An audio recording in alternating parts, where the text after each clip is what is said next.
if I may dare say this, just as objectively as I can, to just exclaim that these Mysore gurus who have, really responsible for millions of people doing vinyasa yoga today, Krishnamacharya, Iyengar, Pattabhi Jois, they're either horrible liars or, really dumb, or they know something we weren't aware of, and they perhaps weren't at liberty to share everything. Namaste. You're listening to the Savannah Podcast. Join us on an exploration of Eastern spirituality, yoga philosophy, and conscious living for the new age. This podcast is a production of SavannahSpirit.com, where you can find a large selection of Om and yoga clothing, spiritual jewelry, and unique fair trade gifts from the Far East. Now here's your host, Ashton Sabo. Greetings, everyone. Welcome to the Savannah Podcast, and thank you for joining us on part 2 of our conversation with Christopher Tompkins on the origins of modern yoga. And we covered a lot in the previous episode, and we've got a lot more to talk about in this episode. It's fascinating stuff, some of it quite controversial. So I hope you'll join us as we dive down the rabbit hole and explore some of these ideas about where the modern practice of yoga that we're all familiar with has actually come from. We'll join in with the chat where we left off on our last episode. I hope you enjoy. Here we go.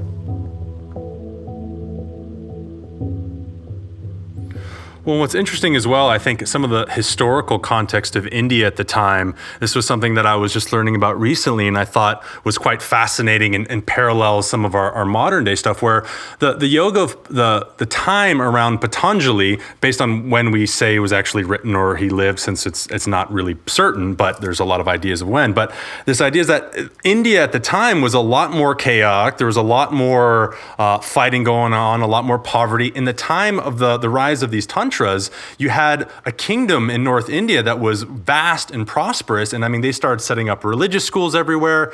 And to me, I love the idea that Tantra is not coming out of this, the world is difficult and we're all deprived and we just need to get past it and get over it and get done with it. But rather like, wow, this gift of life is a beautiful thing, and let's figure out. You said something in the text that you're reading about like having a powerful body and like being energized, of like really living in the world and living it in a very profound way. So you're not just going through life with your job, with your crap, with your this, but rather really empowered to, as you said, like have community and make a difference in the world, to deliberately help to guide our choices as a nation or as a community or as a people or as a planet. And I love that because it's coming from a more, we have it, now what do we do with it and how do we do it well, instead of, well, we don't have it, life is tough, so let's just get past it all and escape it all. Yeah, and that's really the great criticism, in fact, that the early Shiva-worshipping tantrics have for Patanjali. I think it's a very tongue-in-cheek thing, because the tantrics from the get-go embrace his system. They embrace the limbs. At least the last 5 of the 8 are of course renovated and choreographed differently as a trajectory of what the tantras call samyoga, S-A-M-Y-O-G-A, which means liberation through connecting one and another. The divine and that which mirrors the divine, for example, the soul and the ultimate soul. Whereas Patanjali is, of course, his teaching is you perfect yoga when you master disgust or aversion, vairagya.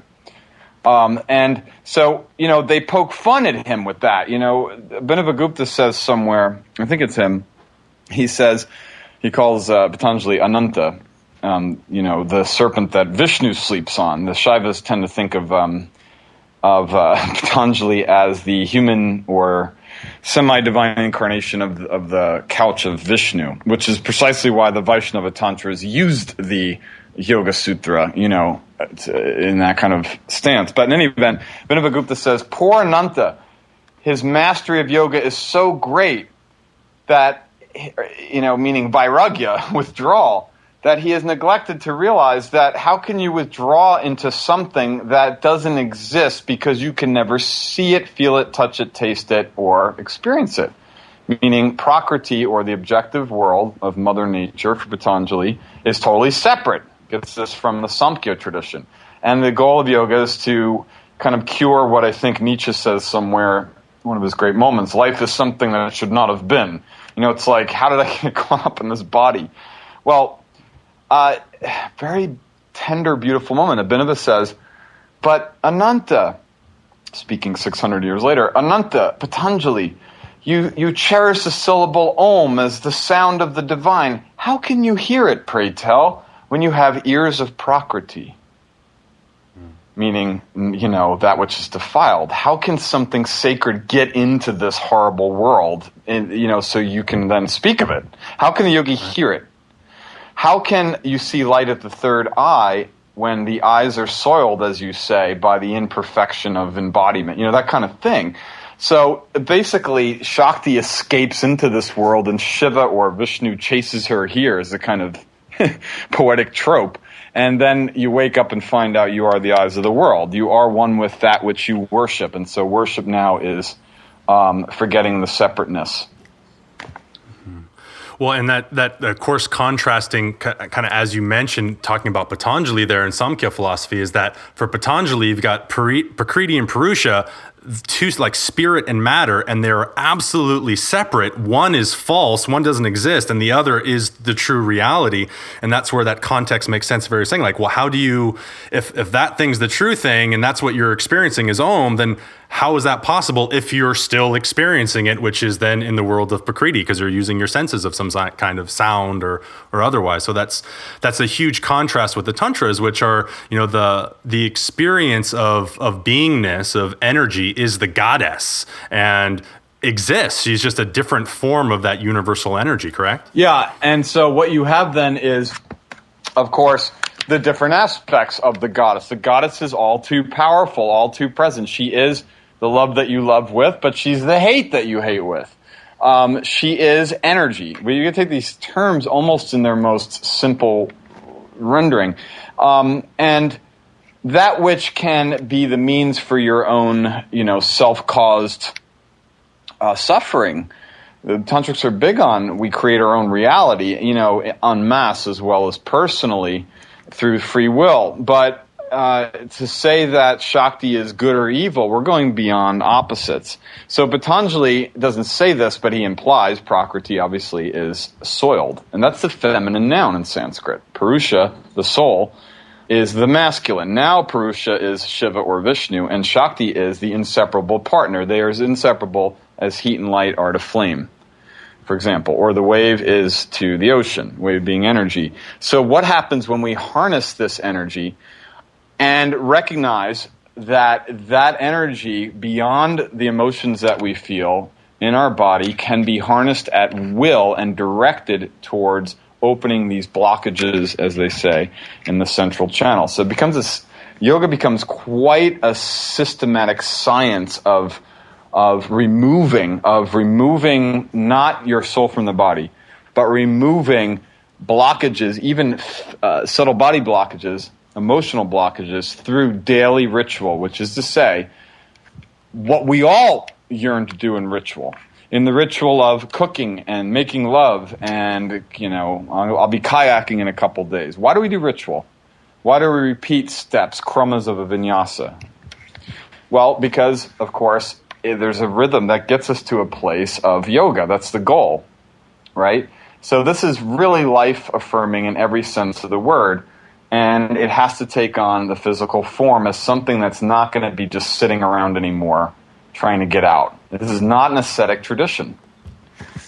And would you say that that's kind of the key that unlocks why this information is so important for the modern yogi, that it's giving a vehicle of eminence, of being in the world, instead of trying to escape it all the time? Because a lot of what we get with, it's confusing for people. People go to a yoga class and think, okay, I'm supposed to feel my body and be healthy and be this, but I'm also I need to go to India and go to a cave to find truth. I don't get it. Well, that's just it. That's just it. There's this wonderful, wonderful transition point where the divine speaks through these tantras, and the voice becomes more and more this worldly when you get to this sort of peak period of the 1,000-year movement, which is arguably 900 to 1100 AD. I mean, the whole movement in its various inflections has become so life-affirming that it's sort of you're on the outs if you have that negating view. It's just that since the fall of the tantric movement, which is pretty rapid, and the incursion of foreign powers and colonialization, as many of the late tantrics say, the riffraff came out of the woods, or from out under rocks, started distorting it and trying to turn it back into a renunciant practice, because you can't have a public religion anymore that's not, say, Christian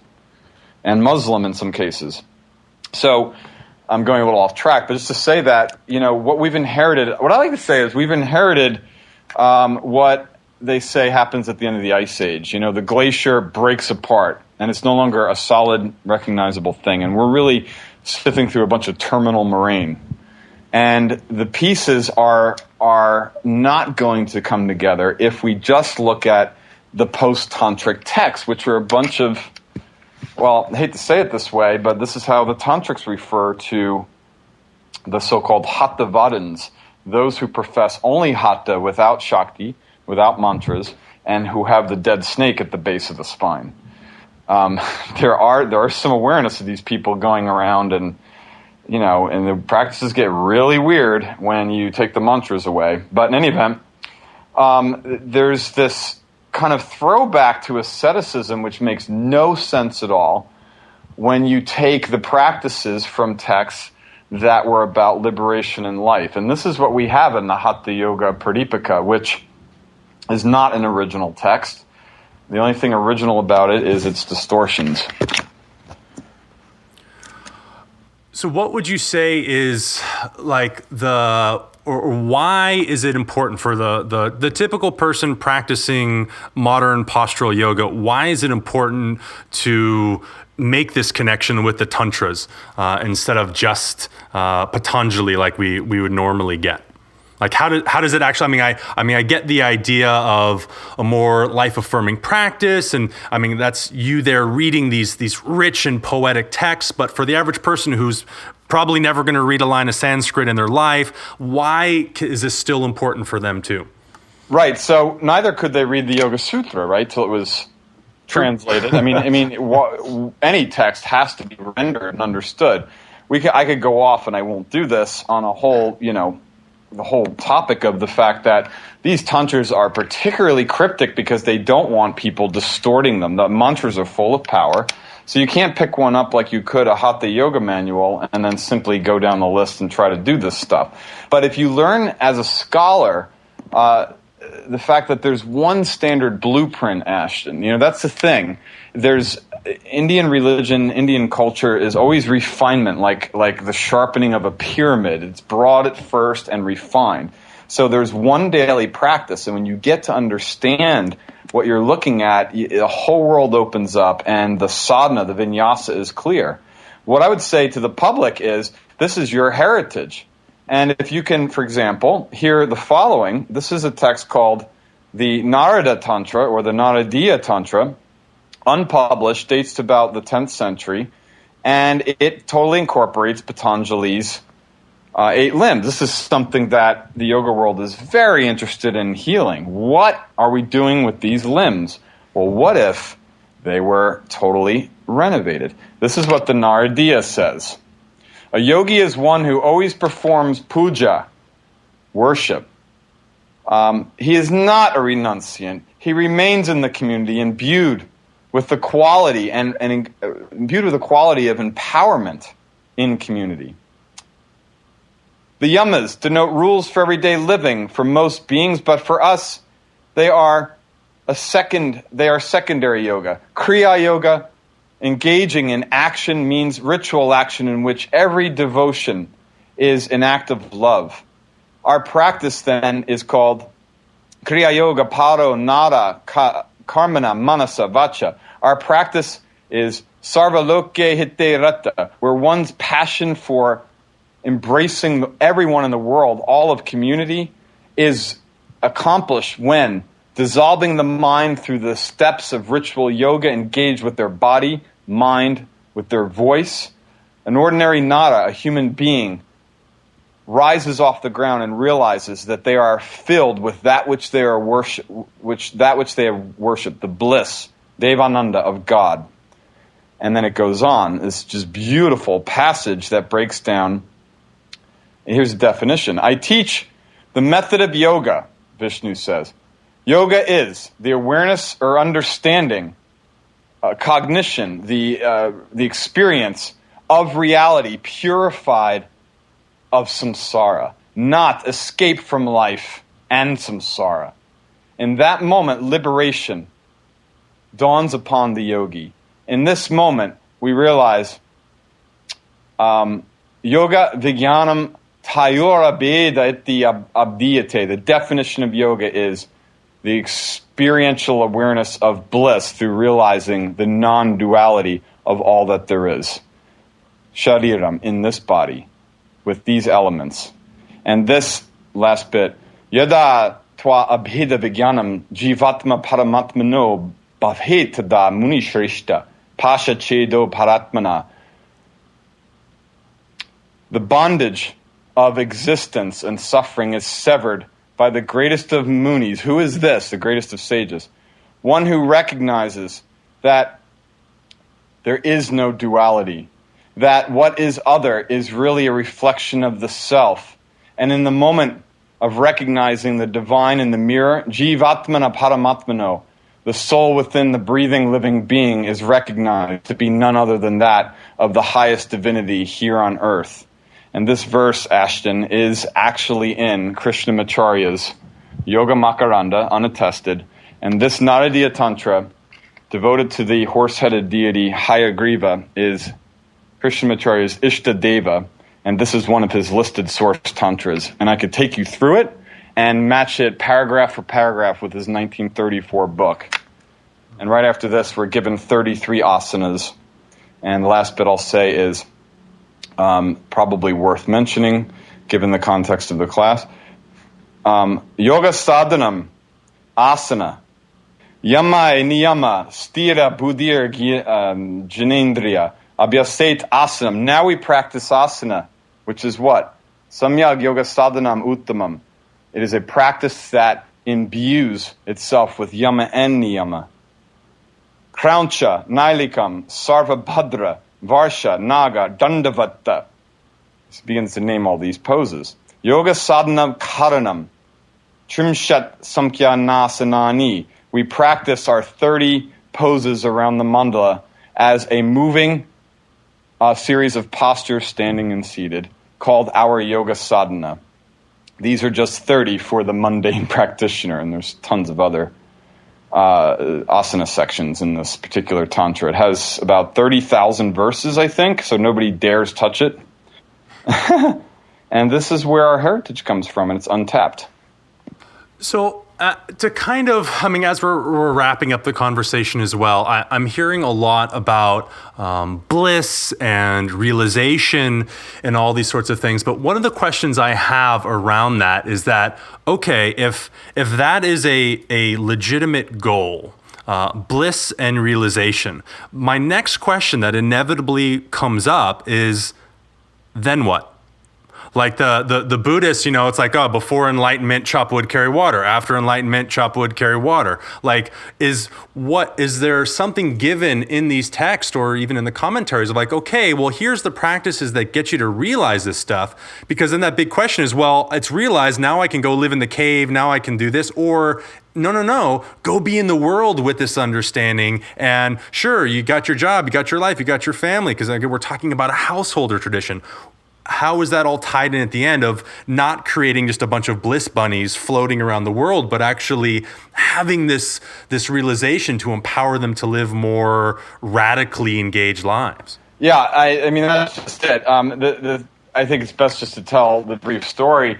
I mean, you can look around the mandala, and as we go around to these different classic yoga practice in the tantras, we don't have mats. We go around the mandala in a circle, representing the cosmic the cosmos itself, with the sun at the center, the inflection of your own divinity, and you get closer and closer, kind of like a labyrinth. And when you move in through these so-called avaranas, or circumambulations, bowing, prostrating, sitting, doing the poses, doing the internal work, each petal is one or another Shakti. Shaktis of bliss, Shaktis of ferocity, Shaktis of horror, Shaktis of Kali, Shaktis of pretty Saraswati. These are none other than the emotional powers that are imbued within the experience of being human. And so there's this great anecdotal story told by, I think it's Arna Simha in the 12th century or so, about the great Kashmiri sage Abhinavagupta. One day, or 1 week in the heat of the summer in Lake Dal in Kashmir, he's seated there, I always imagine with a big belly full of pranayama possibilities, Totally awakened, this sage. He's sort of like the Jesus of Kashmir. That's not really exactly apt, but close enough. And so he, after doing some discourses, and he could go on with them, philosophical discourses, he went into his uchara, his sound practice, working with the goddess, and lapses into silence. Presently, with a crowd meditating with him by the shore of the lake near Srinagar, a couple of disciples sneak up to his left ear, as the story is told, and they whisper some pretty interesting questions. Master, do you experience Sri Shoka, the goddess of sorrow? Does an enlightened being experience sorrow? Is their question. Do you feel the waves of Sri Krodha, anger, Sri Kama, Sri lust? Meaning, or is it just Bliss Bunnyville for you, And then, of course, there's no answer, and they kind of scurry back to their little campsite spots there. I'm ad-libbing slightly. And presently, though, a big rumble starts to shake the valley, and this is thunderstorm season. So the villagers come out of Srinagar. It's the peak of the day. It's hot, and everybody's looking to the west over the mountains behind Lake Dal. Is there a big storm coming? No. And then presently, you can imagine all the villagers' eyes begin to alight on this form of this man with his devotees seated by the shore of Lake Dal, or as it was called, Sureshwari, the lake of the flowing goddess. And they realize the rumblings coming from down there, and sure enough, it's this man. He's rumbling the whole valley. And the disciples are sort of starting to rumble with him, and belly full of bliss now, suddenly a great guffaw and a gust of laughter surges up like rising kundalini, and it's said that the tears that splashed out of his eyes went 3 rows through the crowd. Everybody hit with a teardrop instantly awakened.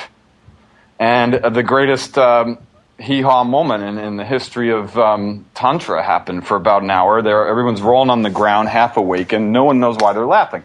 So suddenly, long story short, it's been like days, and he looks over to those 2 disciples sitting there who had asked, do you experience the goddess power, the Shakti of anger, of lust, of whatever, the stuff that's not spiritual, right? Somewhere Patanjali's commentator of the Sri Bhashya says, well, we have to get out of the body because the mind causes grasping, fear, and gives a whole list of negative stuff that happens when the mind's active. Now we're asked, okay, I'm in a body, I'm going to have that stuff, but do you have it if you're awakened in a body? So he's laughing, and he suddenly slows down, and he looks at them and says, in answer to the question, do you feel these goddesses? And he goes, yes! I love them! Sri Shoka, Sri Sorrow, Sri Kama? And you could hear tumbleweed now, right? Everybody's dead silent. The master speaking with great passion. Sri Dharma, Sri social duty. He goes on through these things that we think as yogis we're going to be free of at the end of the day. I love them! For nobody awakens the power of my Satchidananda, being consciousness and bliss, like they. Now, why would he say that? Have you ever, you ask a crowd of students, have you ever experienced or noted that the highest highs of your life often come after great suffering, if you're conscious of what's happening? Beyond the story of why that energy is there, grief, profound grief, for example, it's Shakti. It's like saying, we need to harness waves to move, the energy through this body. We don't care if it's an ugly wave or not. How do these people learn to do this? They do it with mantras. But he likes these goddesses, and then suddenly one eye is still crying tears of joy, and the other eye, tears of sadness. And he looks on the horizon of the valley, and he says, "Have you seen them in your travels, pilgrims, as I sit here, immersed in this silly bliss? If you see them, please bring them. Tell them Abhinava Gupta misses Sri sorrow, anger, and lust. They don't come to pilgrimage to this tirtha, the shrine of my body, as much. Nobody awakens the Shakti like they." And that's the end of the story. Well, and the big message, of course, being that all of the experiences of life are an opportunity to, I don't know if awaken is the appropriate word, but to connect with this divine energy that surrounds us and is everywhere. Well, in his youth, he wrote this lovely poem, and allegedly, some evidence it was written right after his actual own awakening, because of he mentions the guru he had at the time. And this poem is called 15 Verses on Awakening. And it has this classic, somber, but really intense verse, which I'm just going to read you really quick, which is the definition of what is divine. Let me open this folder. What is the divine? How do we experience it and yet endure the sorrows and sufferings of life, So he says, Yet tatvasya parigyanam samoksha parameshataha tat purnatvam prabhudanam jiva muktishcha sasmrita. This is how a liberated being is defined. One who experiences reality as divine. And this experience is the great fulfillment of the Prabhudanam, the awakened ones, the ones who literally propelled their own awakening by accepting life. It is called Jivan Mukti, living or embodied liberation. Embodied liberation does not mean the body is free of pain, right? It means we now work with what is there as the Shakti meant to take us into the next phase of this dance. And so dance is a big theme for these tantrics. And therefore it's the heritage of our Hatha Yoga tradition before it was lost to us. In reality here is not the reality of Patanjali, i.e. transcendence, correct? It is the embodied experience of being. Yeah, you couldn't have a more stellar opposite. And it just brings us back to the point you made, which is this debate over this new field of modern yoga studies, which is, if I may dare say this, just as objectively as I can, to just exclaim that these Mysore gurus who have, really responsible for millions of people doing vinyasa yoga today, Krishnamacharya, Iyengar, Pattabhi Jois, they're either horrible liars or, really dumb, or they know something we weren't aware of, and they perhaps weren't at liberty to share everything. If you look at Krishnamacharya's list of texts, he has 27 he lists. 6 are absolutely tantric revelations, full of yoga sadhana, hundreds of poses. And scholars not only deny it, they don't even want to look at it because it takes work. But the point I'm making is, either, let's say Pattabhi Jois came over here and did the dumbest thing possible, which is to say, Patanjali and his Ashtanga system fits perfectly in with a moving vinyasa-based householder practice that loves the body, or at least works with it in a ritual format. Obviously, it is meant to strengthen the body, these poses, and brings in women, householders, and all that. Patanjali was absolutely clear, at least on one point, that engaged action in life is to be disapproved of, is to be disencouraged, because then we get attached to prakriti, called this entanglement. And all of his commentators really bolster that. Women get run over the coals. So would Pattabhi Jois and Krishnamacharya be that dumb? These, Indians are great philosophers, great logicians. They would debate this stuff. Or could it be that they did not feel at liberty to give away their Shaktis and their mantras in these texts? Now, do you think that's coming from something like, old school, not teaching gung fu to foreigners and Bruce Lee breaking through? Or like, what do you think that's coming from the tradition itself? Or why do you think that they didn't do that then? Who was the one holding them back? It's a kind of whole nother interview, but I mean, I had no idea, despite my limited background with the Ashtanga school and what little I knew of Krishnamacharya. I really went into a cave for a number of years, and it was Shiva Ray, really, who is responsible, I would say, for what I'm reviving now, because, we did this course called the Evolution Origins of Yoga Vinyasa. And when we got to the phase of the 6-month course where it's like, okay, this is like, we're nearing the year 1000. This is where the asanas should be coming in. And she forced me to really go beyond what I was seeing and look deeper. And I found a number of tantras, in particular, by hook and by crook, and by unlearning what I thought I was looking for. And I did find an incredible postural yoga tradition. Eventually the postures get the unlikely name of throne, called asana. That's a whole other story. But they're usually called karanas, and there's a whole, tradition. And so June a year ago, right before the first International Yoga Day, I got his book, the Yoga Makaranda, and to my great shock, I was actually in tears, with no preference towards Krishnamacharya. I looked at his preface and where he names his sources.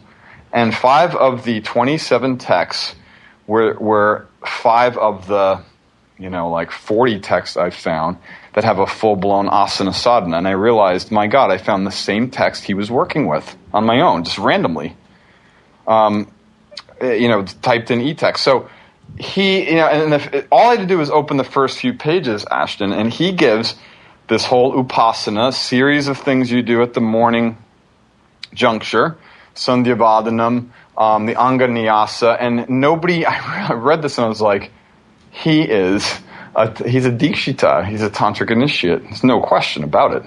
These are the standard rites unique to the Tantras, and he took the word vinyasa at some liberty, which was wise, and simply kept it applied to the poses when it really referred to the mantras that moved the poses. And of course, he removed the mantras, which he has to, because the Tantras tell you that. You cannot give the mantras to people who are not initiated. And you can't hold Tantric initiations under the British Raj in the 1930s. So what do? You at least extract some of the material that is accessible, particularly in the physical culture of Sweden and the British had an impact. How do you keep your tradition alive? You don't know if the British are going to be around forever. And you're losing what was a communal tradition. So I think the way you do it is you bring in what can be taught, some of the asanas, and the texts do say mantram, amantram. You can do these with mantra and without mantra. So he was given the license to do it that way, and at least, as he says, someday we'll be in a place in India where we can go back to the source text. He was adamant on that. As to say, once the Westerners are not a threat, I want you to find the rest of it. And that was the impression I got from his book. And he's been bastardized ever since. All of his worst horrors are coming true. He predicted everything. Well, so where do we go now? We could take the whole world, but obviously the yoga that is practiced and disseminated through the West is not really the same in India and everything else. So, we could take it as a global scale and include India, or even just say, to most of our listeners who are Westerners, what do we do? Like, okay, you're putting this information out there. Obviously, there's not a lot of teachers out there teaching these things. So how do we bring more of this to light? And it's not even saying evolve the practice, because it's really going back to its roots. How do we continue this conversation forward? That's a great question. Well, I'm after 9 years, and I mean literally 9 years of scouring these texts, thousands of them, and I'm an average scholar, but I'm dog-headed, and I'm tired of being alone with it. So I want to raise a foundation after that phrase, Yoga Vidhi, the Yoga Vinyasa, the householder tradition to which we all belong to, and make it a communal effort wherein, for example, the scholars, the Sanskrit scholars, are benefited by the yogis. I come across some of the sadhanas in one of these tantras, which is the main one he's getting these postural sequences from, by the way. Krishnamacharya. Iyengar's Light on Yoga is right next to me.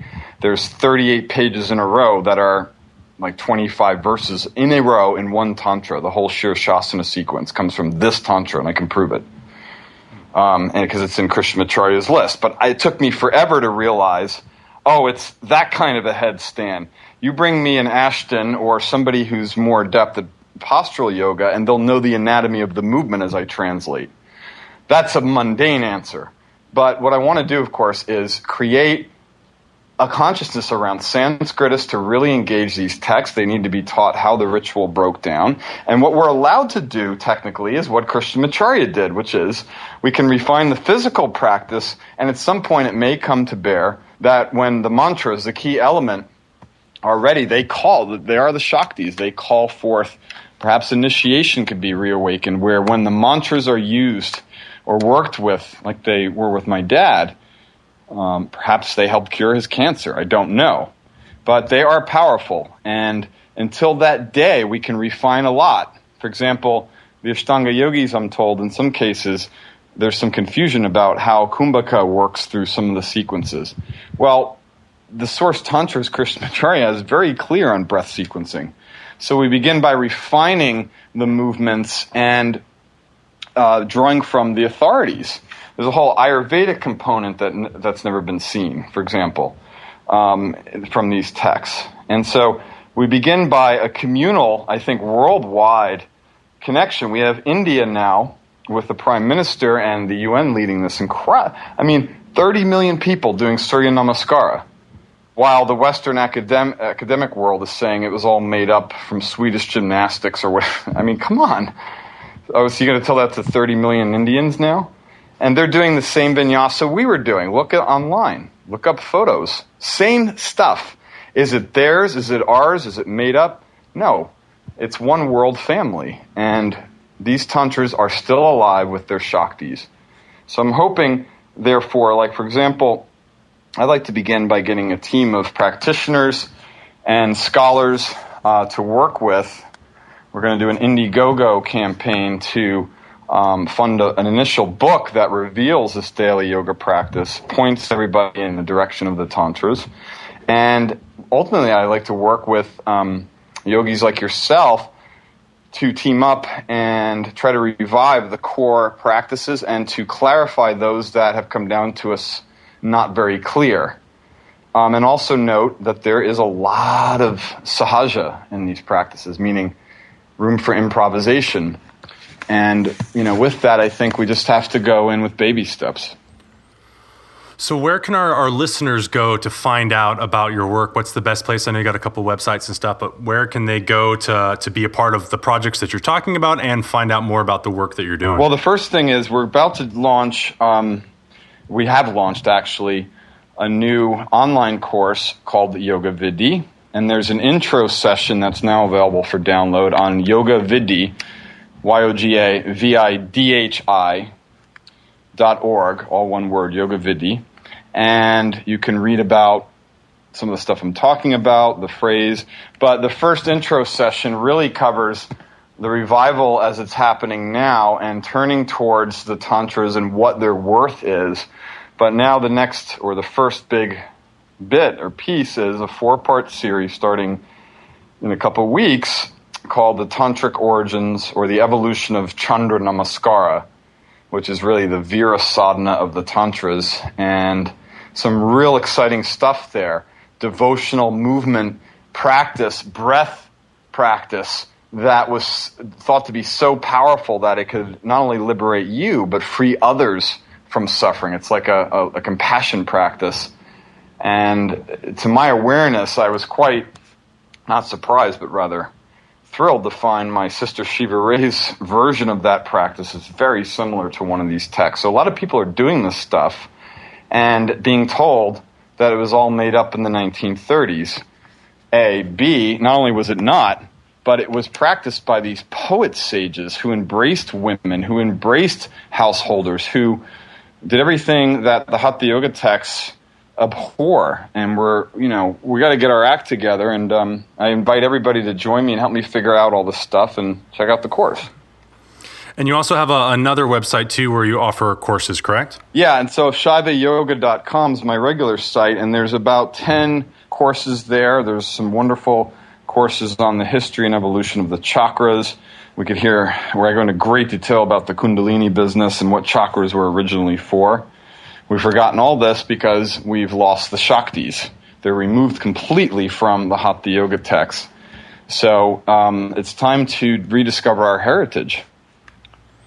Awesome. Well, I'm happy to be in that conversation and hopefully to be a part of this revival of more authenticity in the practice. And again, evolution. It keeps winning up in my head, but it's not evolution because we're going back to these roots again. But I'm excited to see this stuff start to spread out there and get more into our yoga community, so we have more of that. We can connect those dots, as it were, in our practice instead of people being fed just Patanjali and trying to make sense of the practice they're doing. They actually have not only something that philosophically makes sense, but now bringing in even more dramatic and radical practices that can help them really engage and live with life. I'm sure I could sit here for hours and continue to talk with you. I appreciate the things that you have to say and all the work that you've done. But for the sake of time and everything else, we'll close this episode. Maybe we can get you back again to talk about the chakras or something else as we continue along. That's one of the things we were originally going to talk about. But thank you so much, Christopher, for being on the show today. I really appreciate everything that you've shared, and I hope that our listeners and everyone else gets behind what you're doing, and we can really unveil and reveal some really fascinating things about this wonderfully ancient tradition that many of us and many of our listeners appreciate so much. I'm so grateful, and I went from knowing 2%, and now I know 11%, and we can all get to 50% if we work together about discovering all this stuff. So thank you. Awesome. And thank you for all of our listeners for making it this far. I hope you all have a very present moment. Namaste. Hey everybody, thanks for listening to the show today. Please go over to iTunes, write a review, let us know what you think. It helps us in creating new content for all of you. It also helps new listeners get a sense of what to expect from the show. We really appreciate your feedback. Thanks again for listening. Namaste. You've been listening to the Savannah Podcast. To find out more about Savannah, go to savannahspirit.com or follow Savannah on Facebook at facebook.com/Savannah Spirit. For daily inspiration, check out our blog at savannaeast.com. Be sure to join us next week for a new episode, and thank you for listening to the Savannah Podcast.